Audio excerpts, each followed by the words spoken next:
Live now. We are live now. Okay, we are live now. So, guys, I know investments have been something which is more less spooky these days because nobody gives an proper investment criteria, strategy, and all the shit that you really want to do.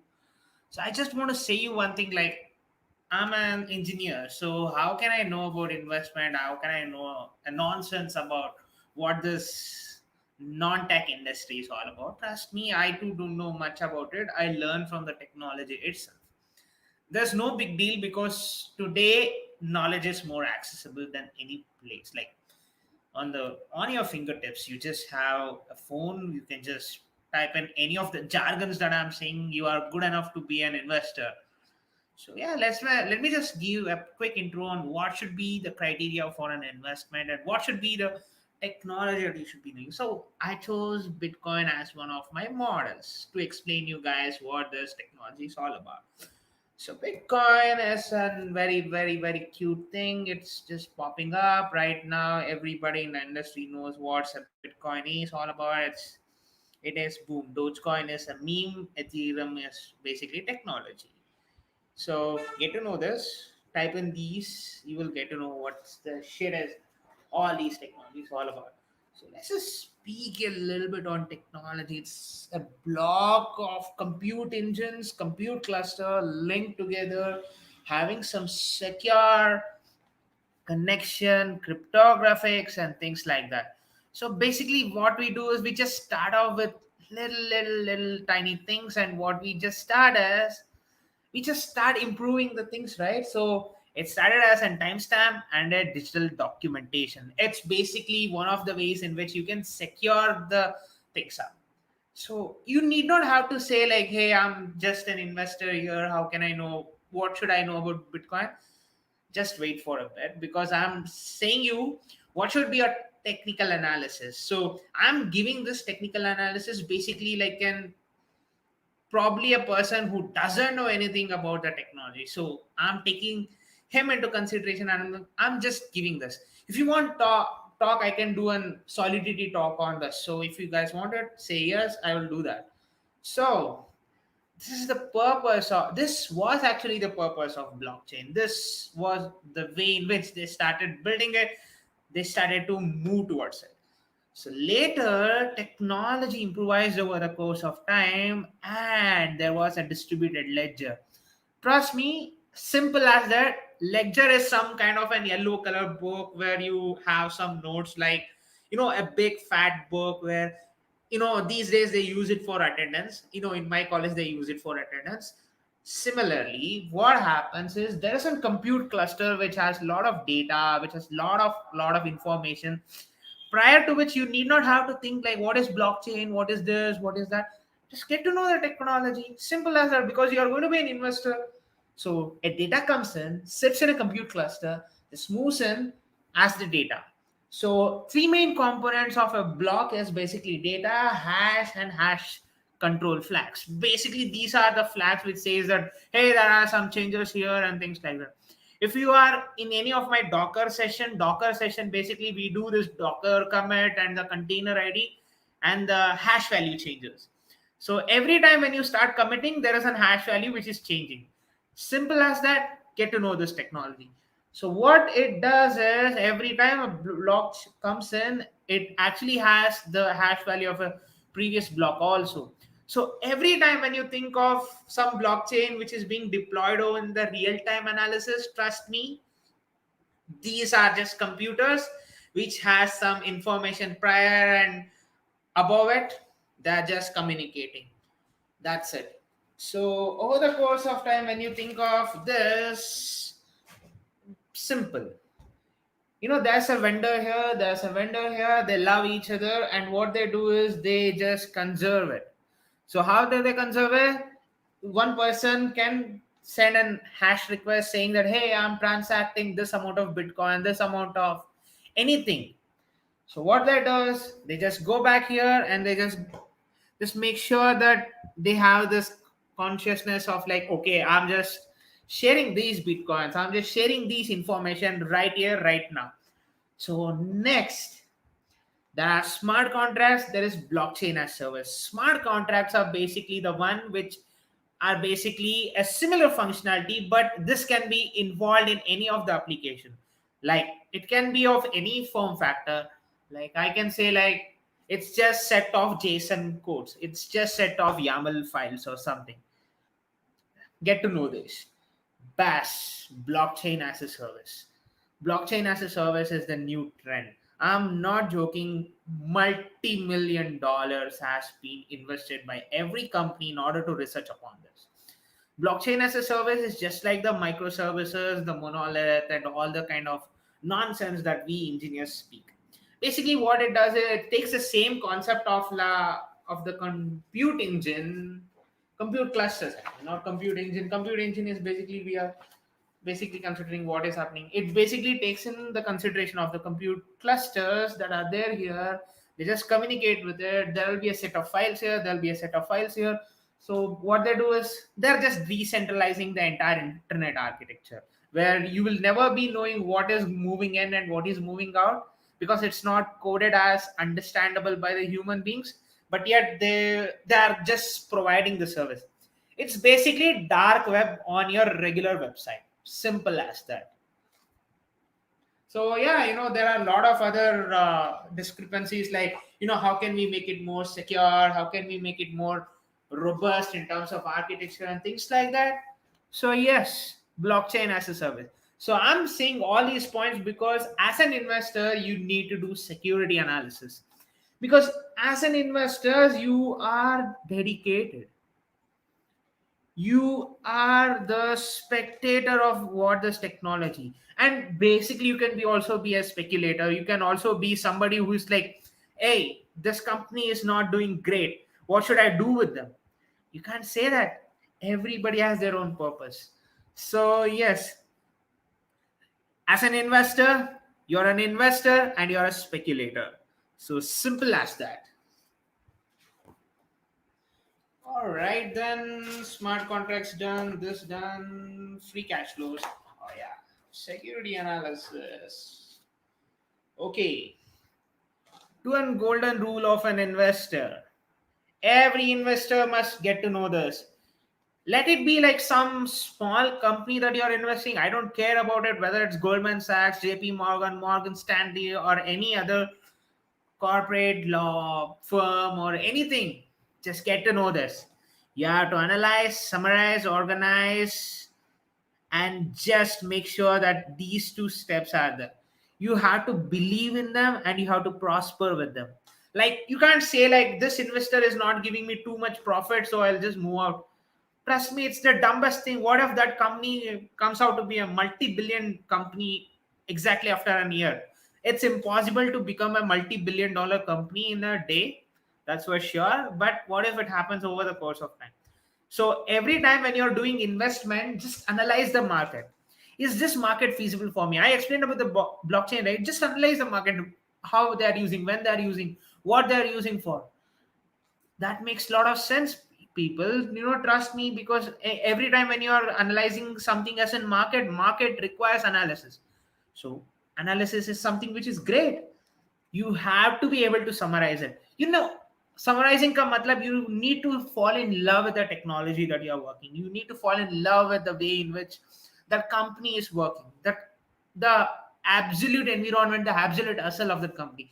I'll say you why. Because Warren Buffett doesn't invest in the companies which he doesn't feel like layak nahi hai. Like if he doesn't feel that he's not, these companies just bluffing in front of him, he just doesn't care. He just moves out, man.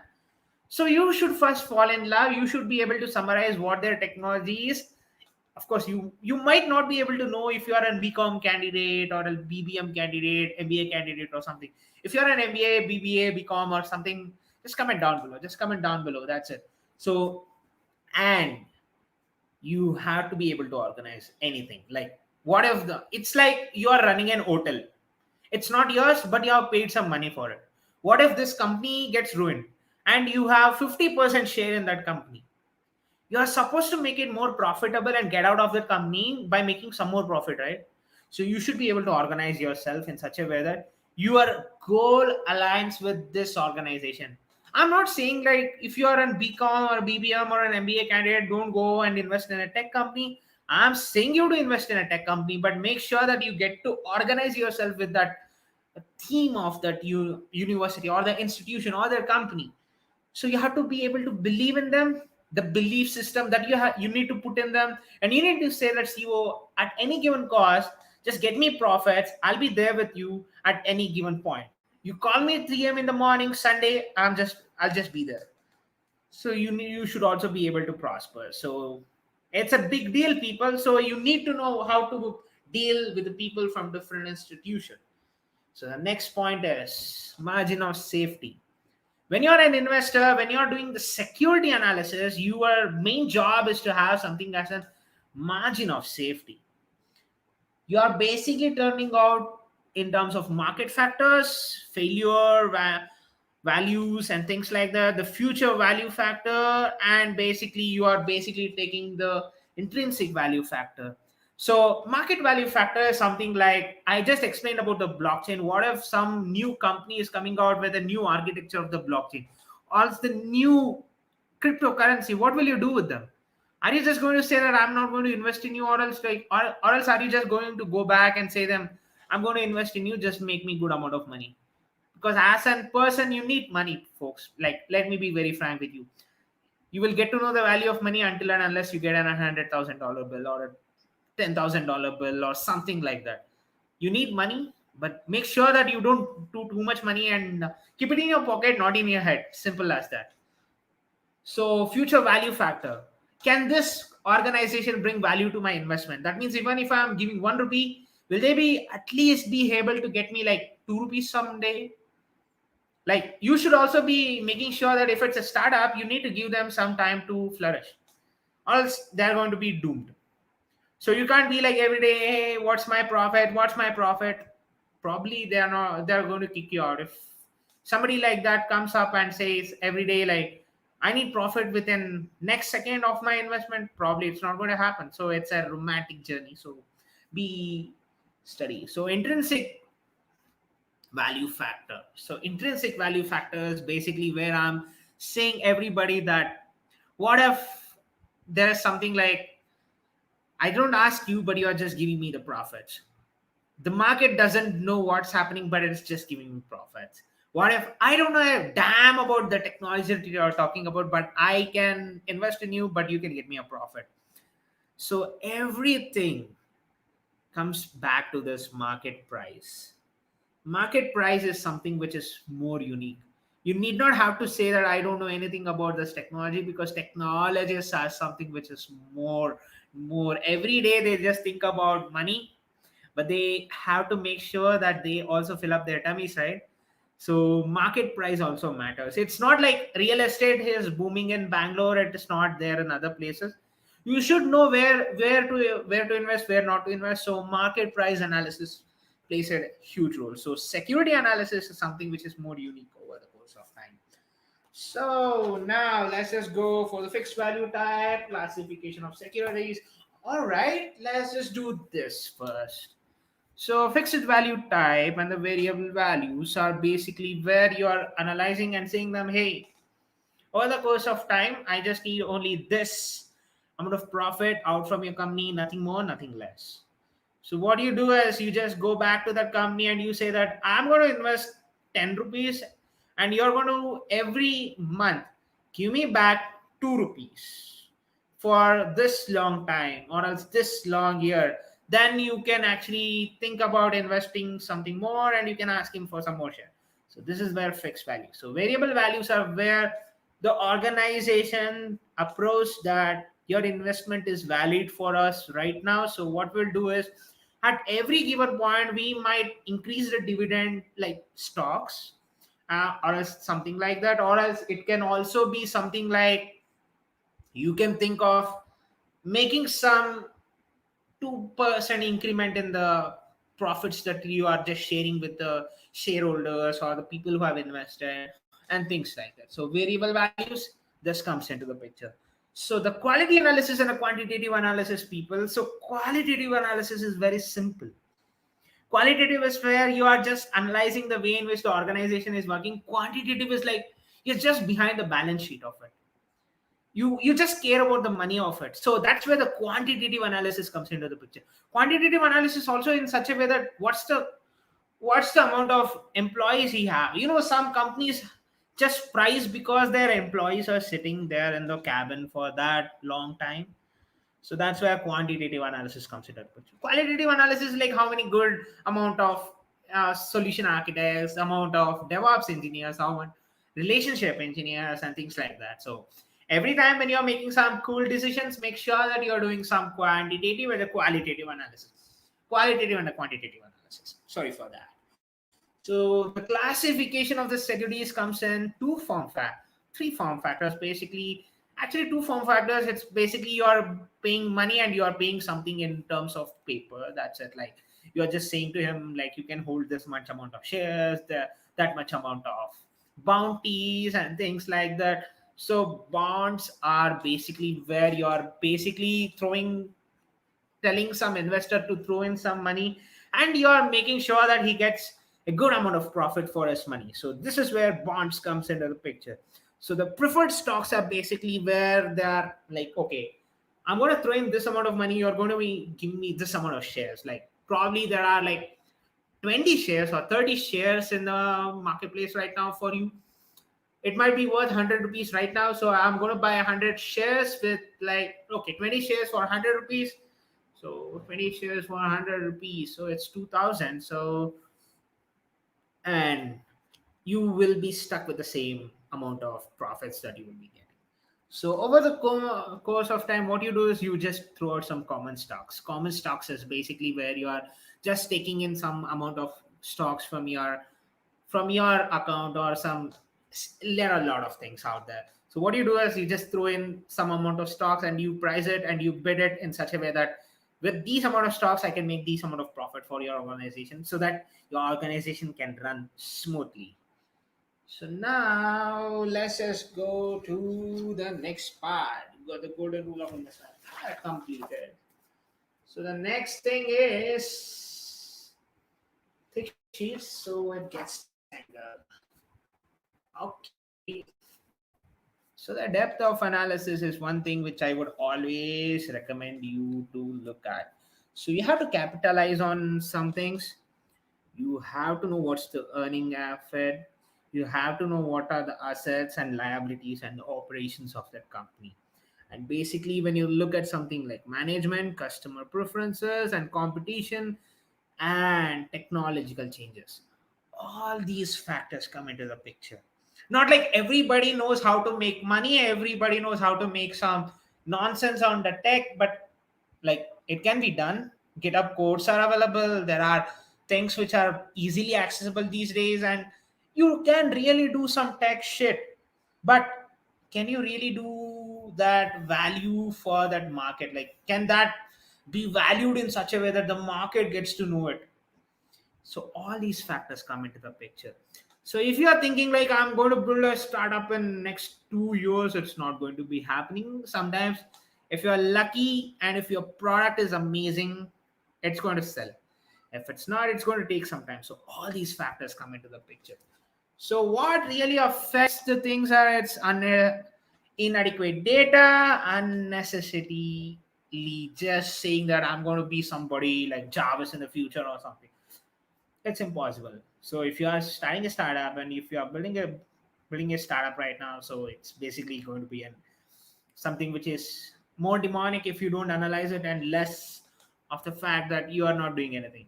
So irrational behaviors of the market is basically where Bitcoin was something which was great, but now it's almost on the verge of extinction because people saw a lot and lot of cons and pros. So anything can happen. So irrational market behavior plays a lot of roles. So uncertainty in the future, inadequate of the data. Trust me, these three are the only factors which are just going to affect your security analysis, nothing more. So let's just go on, people. So we will be in the last part of it. So the revenue and the earning, the account, the investment, the business, analyze balance sheets. Basically, all these factors, what you're talking about, is basically the inventories, the revenue, the amount of uh, real estate that they have, the amount of cash flows that is happening. Simple and easy. This is what it is all about. At the end, it boils down to this, and you analyze the balance sheet.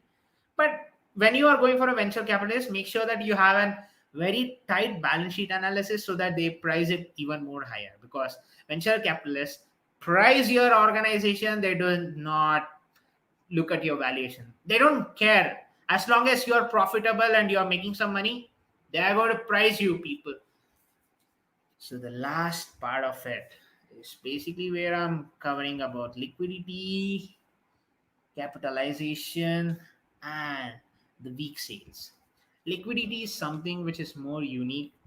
You need to have some amount of flexibility in your organization. You need to be flexible in throwing out money for some more profits. You need to be making sure that you just get that real analysis of like what market is like. You should also be an entrepreneur, you should also be an engineer right now. So liquidity of your money plays a major role. Capitalization is something which is more and more unique. Over the course of time, you yourself will start realizing I'm supposed to make some capital out of all the money that I've spent. So what I do is I make sure that I analyze the balance sheet. Simple as that. So weak sales is just the most dumbest thing that you can ever do for your organization. If your organization is something like, hey, I'm going to have a lot of profit, you have zero sales, and you get in front of an VC, they're going to kick you out. So weak sales are the best reason to kick you out from an VC's office. So make sure that you have a good amount of profit and good amount of sales done prior to going there. So that's it, folks. Thank you so much for this amazing time. And comment down below any doubts, any queries. I'll be back. And reach out to me in LinkedIn so that I can get to know what's happening to the world. And thank you so much, folks. I'll end the broadcast now.